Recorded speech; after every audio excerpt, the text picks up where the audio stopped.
नमस्ते। आमे आलोचना करुथिले पंचसखा साहित्य और सेई क्रम रे बलराम दासंकर रचना संपर्क रे आलोचना हेउथिला। झंकार पत्रिकार षष्ठ वर्ष अष्टम संख्या रे डॉक्टर बंशीधर महांती बलराम दासंकर दीप्तिसार गीता संपर्क रे एक विस्तृत आलोचना करिथिले। से जो आलोचना करिथिले तार सारांश हेउची जे प्राचीन ओडिया साहित्य रे विभिन्न भक्त कवि मानक द्वारा जो असंख्य ग्रंथ समूह रचित होईची तन्मध्यरु प्राय अधिकांश अप्रकाशित अवस्था रे रहिची। पंचसखा जुगरे विशेषतः अच्युत, अनंत, जशवंत, बलराम और जगन्नाथ दासंक द्वारा शताधिक गीता, संहिता, भजन, पटल प्रभृति ग्रंथ रचित होइथिला। तन्मध्यरु केतेक मात्र प्रकाशित होइछि, किंतु अनेक उपादेय ग्रंथ अद्यावधि अछि लुप्त अवस्थारे। दीप्तिसार गीता जो ग्रंथटी संपर्क रे आलोचना करिसंती से कहउसंती जे यार रचयिता होउसंती बलराम दास एवं बलराम दास तांकर वेदांत सार गुप्त गीतार प्रथम अध्याय रे देखाइछंती जे किपरि ओडिशार गजपति प्रतापरुद्रंक सम्मुख रे तांकर वेदांत ज्ञानर प्रमाण देइथिले। मुक्ति मंडपर पंडित मानक मध्यरु बलभद्र राजगुरु और पुरंदर राजपुरोहित प्रभृति पंडित मानक मध्यरे विभिन्न वैदांतिक जुक्ति प्रसंग रे बलराम दास जोग देइथिबार कथा वर्णित हेइछि। जेपरि रुद्र अंशरे गजपति, प्रताप रुद्र सेनरुपति, ताहार सप्तदश अंक, मकर मास शुक्ल पक्ष, विप्रेजे जप स्तुति सारी, बसिले वेदांत विचारी, से बल भद्र राज गुरु, समस्त विद्या रे से गुरु, से पुरंदर पुरोहित, विद्या विवादे बड़रत, प्रणव स्थापी पचारिला, काहू एहार जन्म हेला। सेई क्रम रे आगकु जाई से कहउचंती लागिला विप्रंकर कड़ी, नाना विद्यारे बाद मेड़ी, मध्यरे लुचि थिली मुहि, विप्रंक प्राय बेश होई, बइली शुण विप्रगण, कंदल कर की कारण इत्यादि। ये होची वेदांत सार गुप्त गीतारे। विप्रगण बलराम पांडित्य रे जे विस्मित हेले ताहा नुहे, से माने असूया परवश होई बलराम को कहिसंती तू समनाथ शूद्र सुत, तू कहु वेदांत चरित, तुच्छार हीन मूढ़ जन, तू कहु वेदांत विधान। बलराम को विभिन्न प्रकार धिक्कार करी से माने प्रतापरुद्रंक निकट को जाई बलराम विरुद्ध रे अभियोग करिसंती। राजा देश रे बलराम प्रतापरुद्रं को भेटी वेदांत परीक्षा देवा निमित्त सम्मति प्रदान कले। बलराम दासों को बंदी करी निया गला। प्रत्युषरे तांकर वेदांत ज्ञानर परीक्षा करा जीवो बोली निष्पत्ति हेला। रात्रि रे बलराम नीलगिरी नाथ जगन्नाथं को डाकी छंती ए प्रकार भीषण परीक्षारु रक्षा पाइबा पई एवं जगन्नाथ मध्य से डाक शुणी छंती। परिशेष रे बलराम राजा और मुक्तिमंडपर पंडित मानक सम्मुख रे वेदांत तत्व व्याख्यान करिसंती। राजा बलराम दासंकर शिष्यत्व ग्रहण करिसंती और ब्राह्मण माने बलरामंकर अभूतपूर्व वेदांत व्याख्या रे विस्मित और लज्जित होइछंती। सेही परी दीप्तिसार गीतारे बलराम राजा प्रतापरुद्रंक निकटरे वेदांत तत्वर परीक्षा देई नाहंती, किंतु वेद तत्व कौन ताहा व्याख्यान करिसंती। राजा और बलरामंकर यथेष्ट मित्रता थिबार दीप्तिसार गीतार वर्णनारु अनुमान करा जाई पारे। वेदांत तत्व राजांक निकटरे व्याख्यान कला परे बलराम प्रतापरुद्र द्वारा ଅନୁରୁଦ୍ଧ ହୋଇ ବେଦତତ୍ତ୍ୱ କ'ଣ ତାହା ବର୍ଣ୍ଣନା କରିଛନ୍ତି। ବେଦାନ୍ତ ସାର ଗୁପ୍ତ ଗୀତା ଓ ଦୀପ୍ତି ସାର ଗୀତାରେ ବର୍ଣ୍ଣିତ ପ୍ରତାପରୁଦ୍ର ଓ ବଳରାମଙ୍କ ସମ୍ବନ୍ଧୀୟ ବର୍ଣ୍ଣନାର ତୁଳନାମୂଳକ ଆଲୋଚନାରେ ଜଣାଯାଏ ଯେ ଦୀପ୍ତିସାର ଗୀତା ବେଦାନ୍ତ ସାର ଗୁପ୍ତ ଗୀତାର ପରବର୍ତ୍ତୀ ରଚନା। ଗୀତାର ପ୍ରାରମ୍ଭରେ ଏହି ବିଷୟରେ ହିଁ ବର୍ଣ୍ଣିତ ହେଇଛି।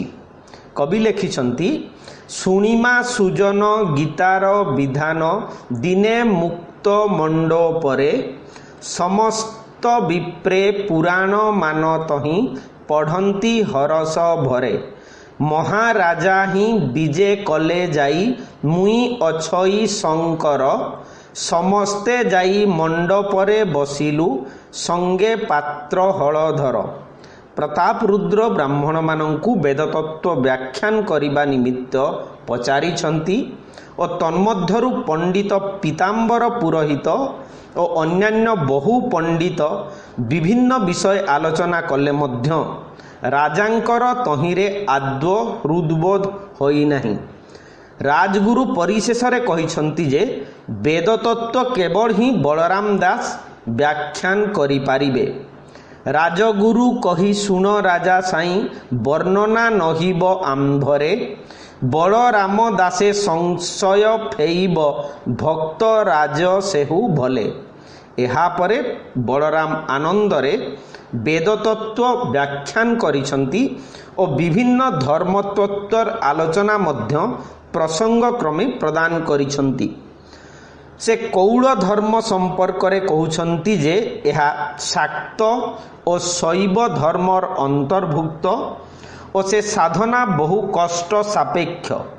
ସେ ସମ୍ବନ୍ଧରେ କବି କହୁଛନ୍ତି, ଏକାଏ ପୂଜା ବାମ ଦେବ ଜାଣନ୍ତି ଶୁଣ ତୁମ୍ଭେ ନର ସାଇଁ ମଡ଼ା ବାହାନୁ ସଙ୍ଗରେ ଦେବୀ ଦୁର୍ଗା ଯଗ୍ନି ଗଣ ସଙ୍ଗେ ଥାଇ ଆନନ୍ଦ ହୋଇ ମାତା ପାଦେ ତହିଁ ପ୍ରଥମୁ ଶକ୍ତି ଭଜନ ତେବେ ସେ ତତ୍ତ୍ୱ ବ୍ୟବସ୍ଥାରେ ପଢ଼ନ୍ତି ଏମାନେ କୌଳ ସାଧନ।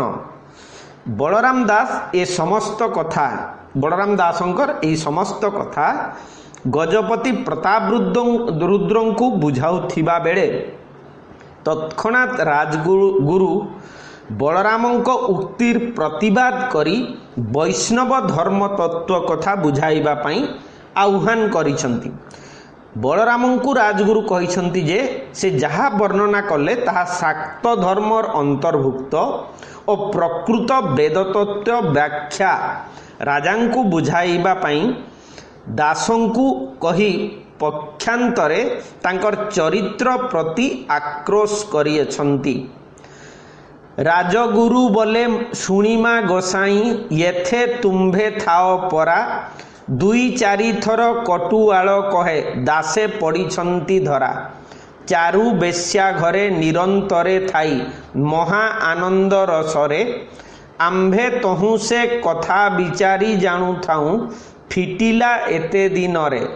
ତୁମ୍ଭ ଠାରୁ ରାଜା ପ୍ରମାର୍ଥ ପାଇନ ଏରସେ ପ୍ରବେଶ ନହି ଯାହା କହିଲ ସେ ଶାକ୍ତିକ ମାର୍ଗରେ କେହି ସିଦ୍ଧି ହୋଇନାହିଁ। ରାୟଗୁରୁଙ୍କର ଆକ୍ଷେପମୂଳକ ଉକ୍ତିରେ ସ୍ଥିରଚିତ୍ତ ବଳରାମ ବୈଷ୍ଣବ ଧର୍ମତତ୍ତ୍ୱ ରାଜାଙ୍କ ସମ୍ମୁଖରେ ବ୍ୟାଖ୍ୟାନ କରିଛନ୍ତି। ଏ ଧର୍ମତତ୍ତ୍ୱ ଏ ବେଦତତ୍ତ୍ୱ ଅନ୍ୟ କିଛି ନୁହେଁ, ତାହା ପଞ୍ଚସଖା ବା ଓଡ଼ିଶୀ ବୈଷ୍ଣବ ଧର୍ମତତ୍ତ୍ୱ। ସେହି ଅଷ୍ଟାଙ୍ଗ ଯୋଗ ପ୍ରଭୃତିର ବର୍ଣ୍ଣନା ଓ ଶୂନ୍ୟବାଦର ବିସ୍ତୃତ ଆଲୋଚନା ହୋଇଛି।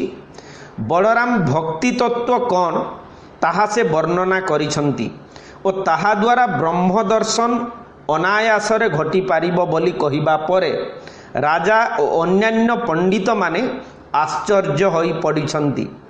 ରାଜା ବଳରାମଙ୍କର ବିଭିନ୍ନ ତାତ୍ତ୍ୱିକ ବ୍ୟାଖ୍ୟାନ ଅତିଶୟ ଆଶ୍ଚର୍ଯ୍ୟାନ୍ୱିତ ହୋଇ ତାଙ୍କୁ ପ୍ରଣାମ କରିଛନ୍ତି ଓ ବଳରାମଙ୍କ ଦ୍ୱାରା ବର୍ଣ୍ଣିତ ଦେବପୂଜା ନିମିତ୍ତ ରାଜା ବିଶେଷ ଆଗ୍ରହ ପ୍ରକାଶ କରିଛନ୍ତି। କବିଙ୍କର ଶବ୍ଦ ହେଉଛି ଏହି ରକମର, ଶୁଣି ରାଜନ ସନ୍ତୋଷ ହଇଣ ଚରଣେ ପ୍ରଳମ୍ବ ହୋଇ ଏହି ପୂଜାବିଧି ଆଜ ହିଁ କରିବା ଶ୍ରୀପଞ୍ଚମୀ ବ୍ୟାଜ ହୋଇ ରାଜଗୁରୁ ଆଦି ବ୍ରାହ୍ମଣେ ସମସ୍ତେ ଉଠି କଳାଗ୍ରତ କରି ତୁମ୍ଭେ ତ ଆପେ ଶ୍ରୀହରିର ଅଙ୍ଗ ଆଜ୍ଞା ହେଉ ଭକ୍ତ ହରି। ବଳରାମ ଦାସ ଯୋଗଶକ୍ତିର ପରାକାଷ୍ଠା ଦେଖାଇବେ କେଉଁଠି ଓ କିପରି ସ୍ଥାନରେ, ଏହି କଥା ଏକ ପ୍ରଧାନ ପ୍ରଶ୍ନ ହେଇ ଉଠିଛି। ରାଜା ପ୍ରତାପରୁଦ୍ର ବଳରାମଙ୍କୁ ପ୍ରଶ୍ନ କରିବାରେ ସେ କହିଛନ୍ତି ଯେ ରାଜାଙ୍କର ଶ୍ରୀନଗର ନିକଟରେ ଥିବା ମଠରେ ଏ ସମସ୍ତ ପୂଜା ଆରାଧନା ପ୍ରଭୃତି କରାଯିବ। ରାଜା ଓ ଅନ୍ୟାନ୍ୟ ପଣ୍ଡିତଗଣ ସେଥିରେ ସମ୍ମତି ପ୍ରଦାନ କରିଛନ୍ତି। ବଳରାମଙ୍କର ଅଦ୍ଭୁତ ଯୌଗିକ ଶକ୍ତିରେ ସମସ୍ତେ ବିସ୍ମିତ ହୋଇଯାଇଅଛନ୍ତି। ଗୁରୁ କମଳା ରାଜଗୁରୁ ସହିତେ ମନରେ ସର୍ବ ଆନନ୍ଦ, ଅମନ ମନ୍ଦିରେ ମନ ବନ୍ଦୀ ଗଲା ରାଜା ହିଁ ମନ ଆନନ୍ଦ। ସମବେତ ପଣ୍ଡିତଗଣ ବଳରାମଙ୍କୁ ଗୁରୁ ବୋଲି ସମ୍ବୋଧନ କରି ଜୟଗାନ କରିଛନ୍ତି ଓ ତହିଁରେ ପଞ୍ଚମ ବେଦ କ'ଣ ତାହା ବିଭିନ୍ନ ପଣ୍ଡିତଗଣ ବଳରାମଙ୍କୁ ବୁଝାଇବା ନିମିତ୍ତ ଅନୁରୋଧ କରିଛନ୍ତି।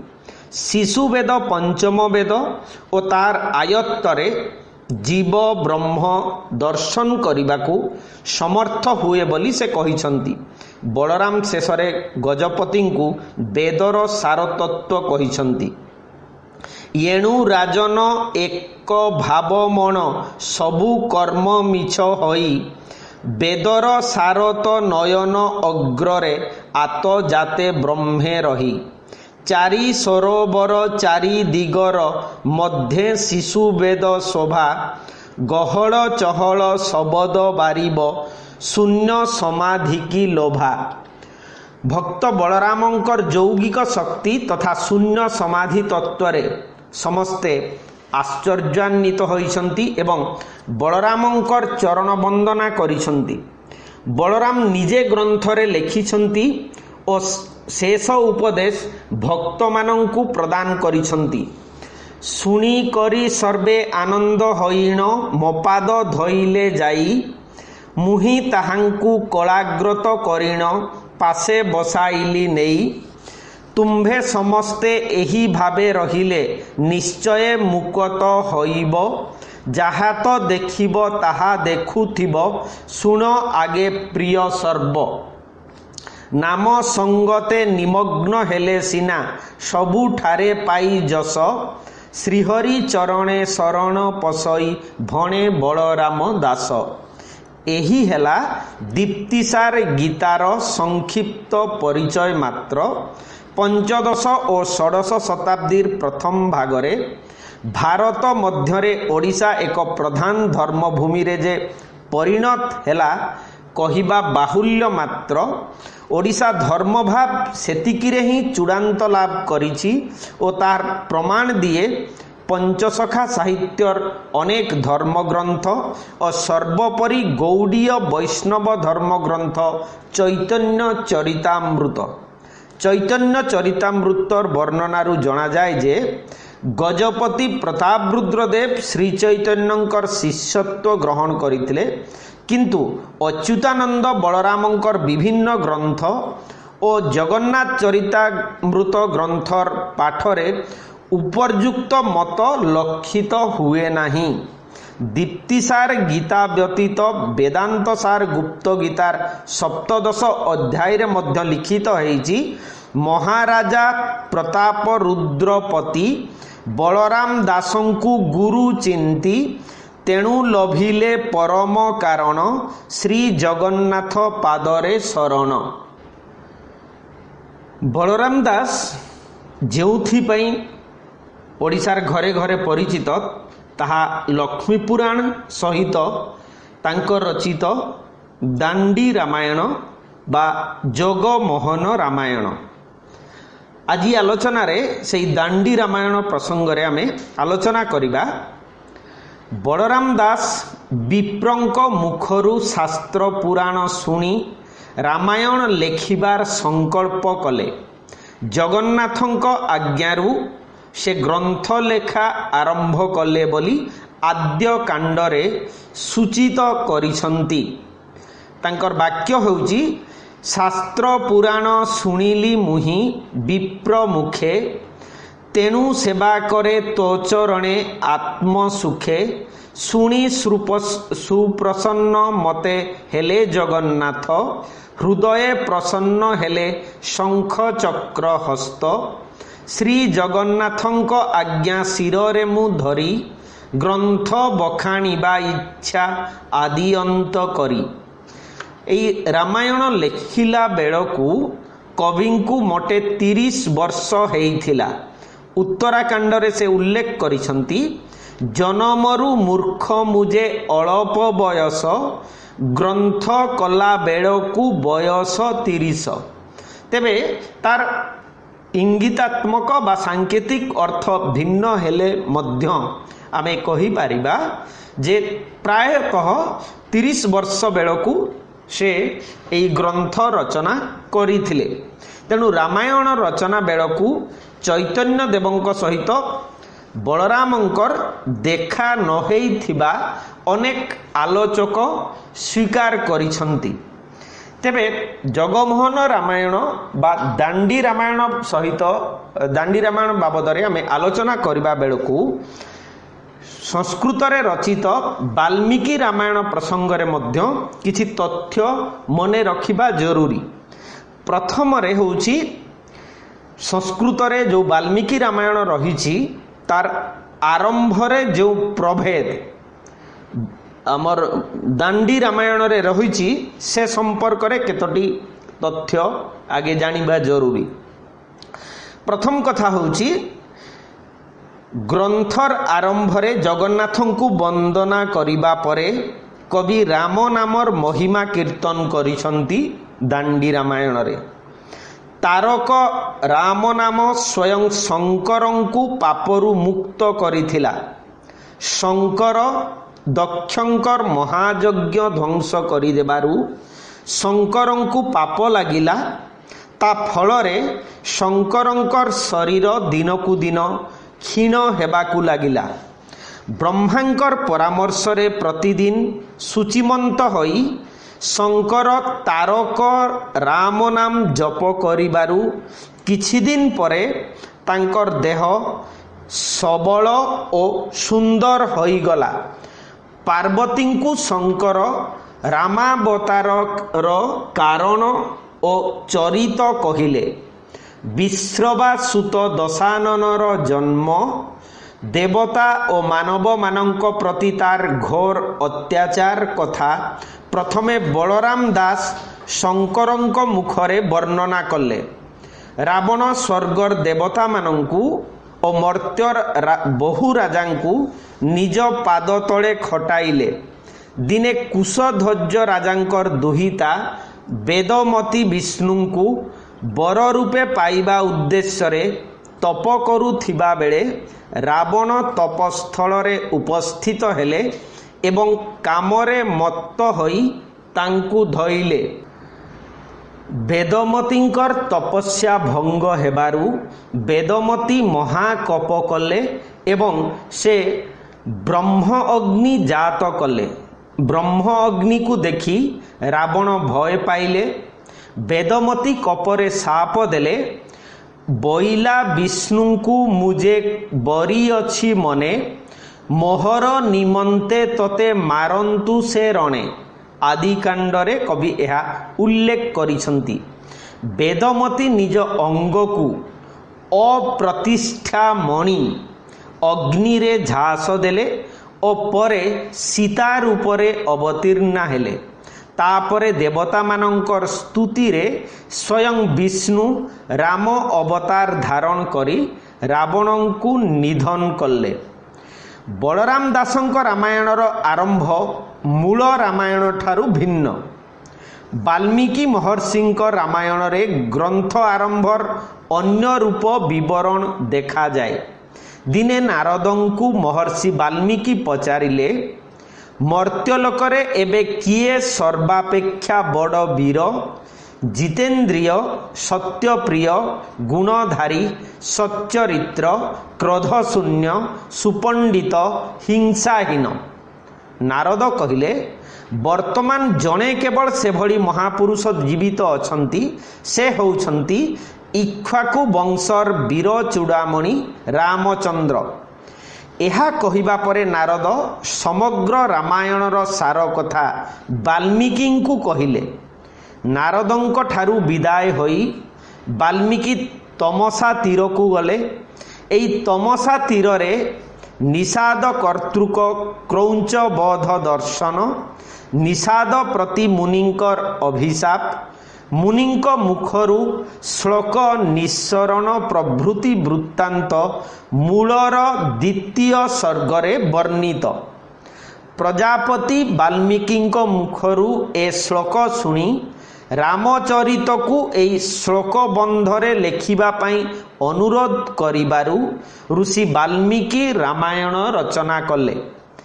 ଏହି ରାମାୟଣକୁ ଲବକୁଶ ଗାଇ ଋଷି ଆଶ୍ରମର ତପସ୍ୱୀମାନଙ୍କୁ ଶୁଣାଇଲେ ଏବଂ ପରେ ଅଯୋଧ୍ୟା ଦାଣ୍ଡରେ ଏ ଦୁହେଁ ଗାଇ ଗାଇ ବୁଲୁଥିବା ବେଳେ ରାମଙ୍କର ଦୃଷ୍ଟି ପଡ଼ିଲା।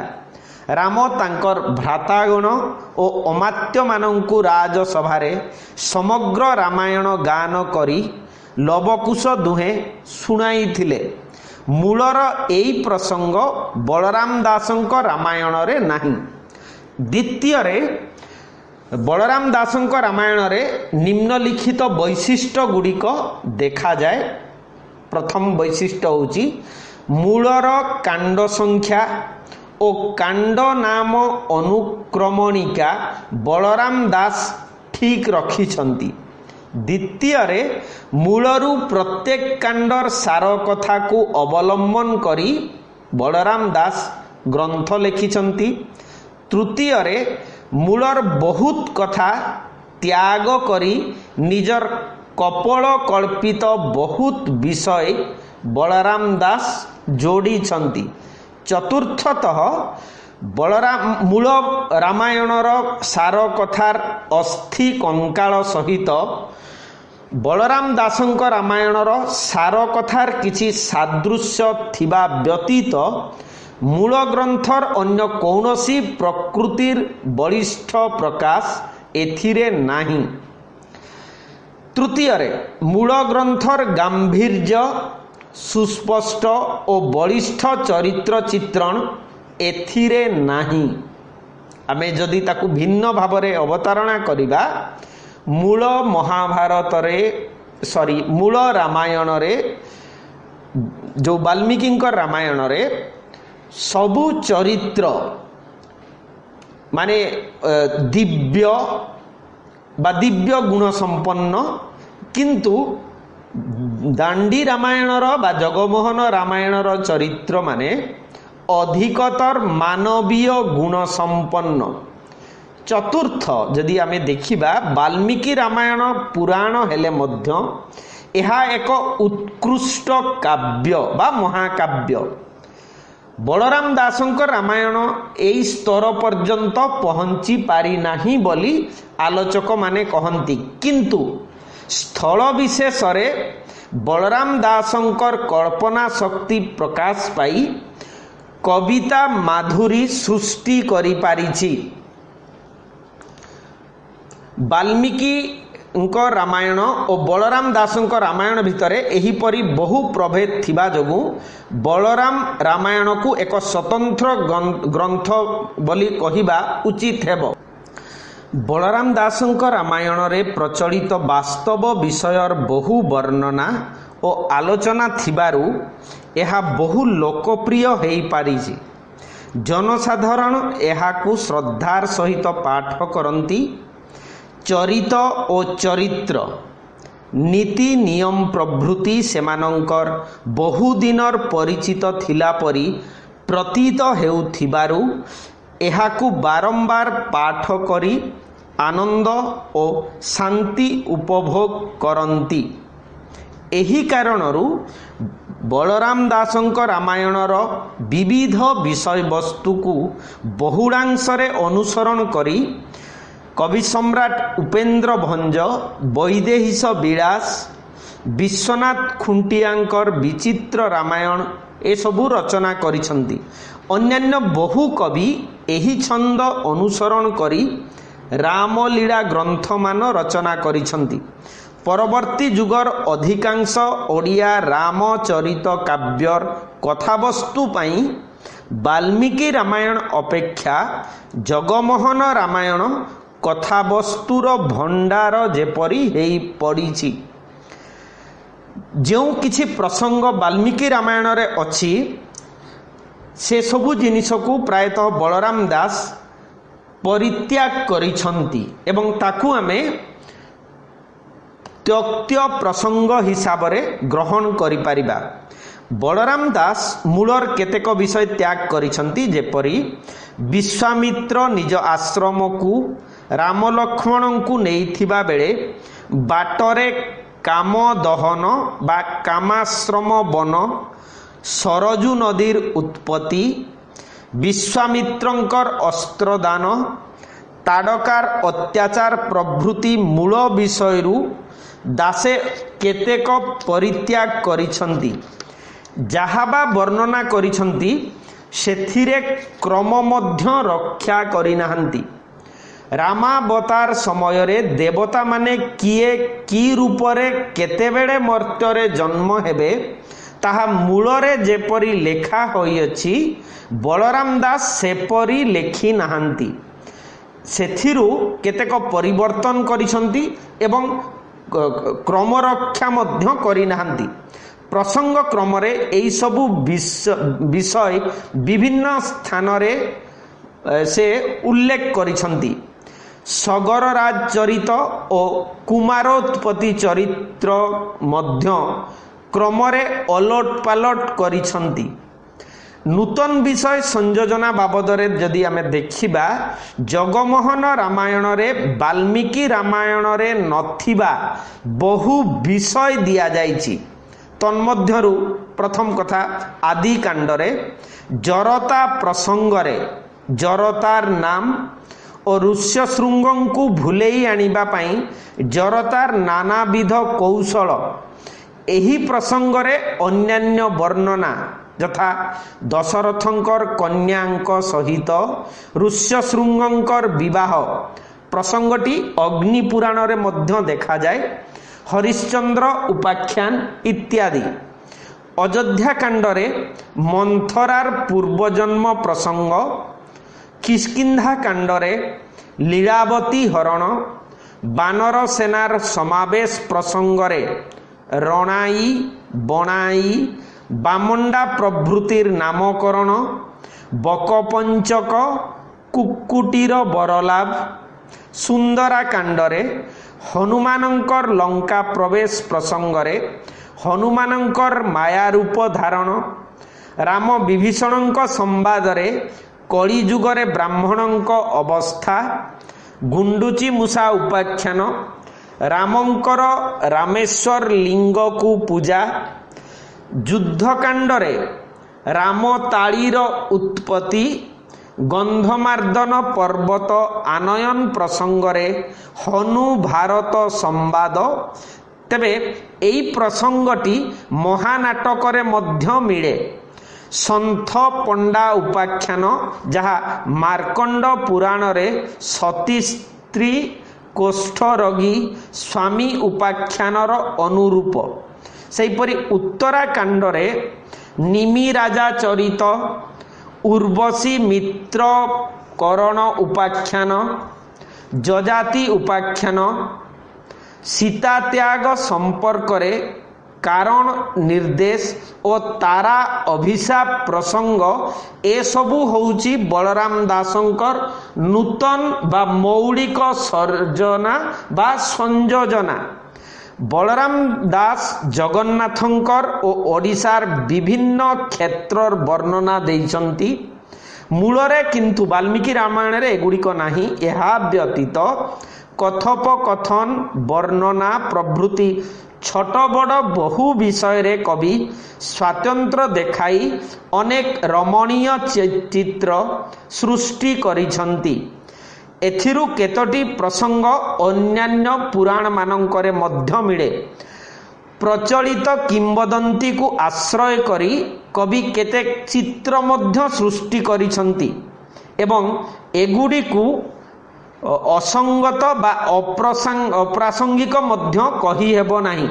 जेपरी गंगा समुद्रगामी हेबा प्रसंगरे ब्रह्मपुत्र नदीर उत्पत्ति वर्णना मूलरे नाही, माने वाल्मीकि रामायण रे नाही, किंतु बलराम दास उल्लेख करिसंती। एही गंगावतरण प्रसंग को बलराम दास केतेक स्थान रे वृद्धि करिसंती। गंगा को ऐरावत हस्ती रमण प्रार्थना करिबा परे निजे गंगा स्रोतरे भासी जाई एक स्थानर कूलरे लागिले। एही स्थानर नाम हस्तिनापुर हेला। एही विषय मूल रामायण रे नाही। पद्म पुराणर स्वर्ग खंडांतर अंतर्गत एही चरित्र बलराम दास एठारे देइछंती। गंगांक संगे जमुना प्रयाग रे अवस्थान करुथिबा समय रे सगरराज तांकु काशी क्षेत्र और बक्रसर प्रभृति पवित्र स्थानर महात्म्य वर्णना करिथिबा बलराम दास लेखिछंती, किंतु एसबु मूल वाल्मीकि रामायण रे नाही। आज एथिकी थाउ। कमेंट रे जहाँ चाहिए लिखि पारिबे। परवर्ती प्रसंग रे आमे एई रामायणर जगमोहन रामायणर अन्यान्य वैशिष्ट्य प्रसंग रे आलोचना करिबा। नमस्ते, धन्यवाद।